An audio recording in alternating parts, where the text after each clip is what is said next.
Hey guys, Ryan here.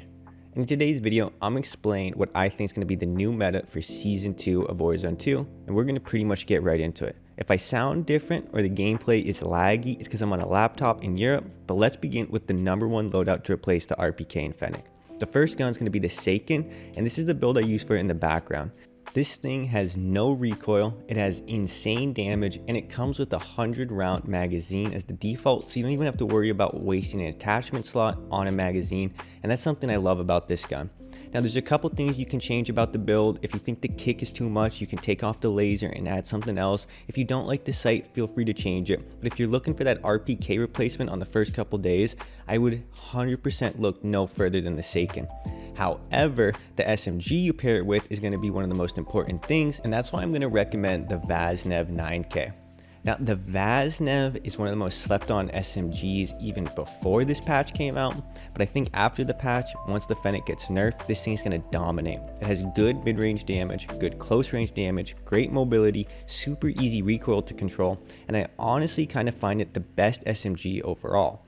I also want to point out that while I think this is going to be the meta for the first couple days, there's no guarantee that something else isn't going to come out of nowhere and dominate the meta. So this is more of a guide for what you should be using the first couple days before the meta kind of shapes up and we understand what's actually the best. When the game first came out, no one really knew the RPK and Fennec were going to dominate like they did. Okay, well, people knew the Fennec was going to dominate, but the RPK really surprised people, and I think we're going to have a similar situation here.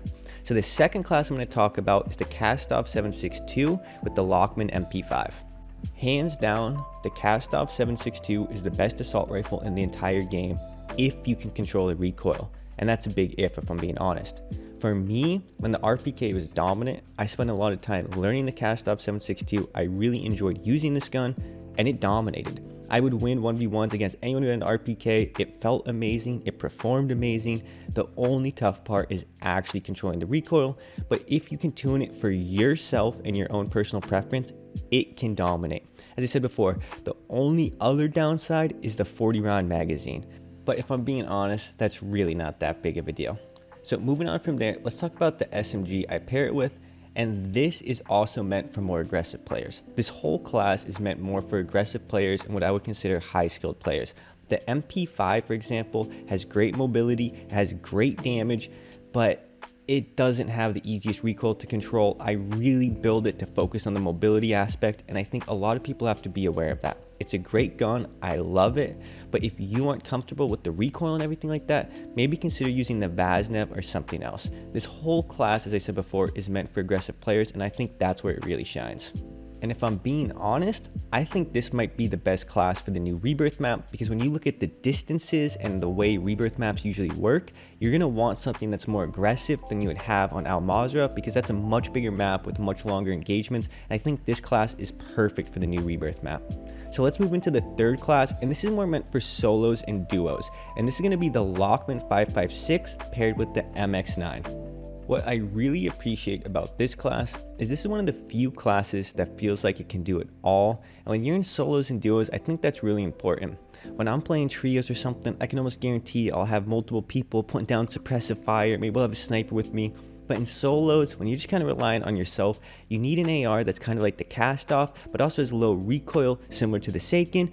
You also need a faster ADS speed, and you want an SMG that's also in middle ground. And that's where I think the MX9 is being slept on. So for me, you can look at the build for the Lockman and the MX9 and make whatever opinions and judgments you want on that build. But in my eyes, I think people are sleeping on both of these guns, and I'd heavily recommend to just try out my builds, especially on the MX9, guys.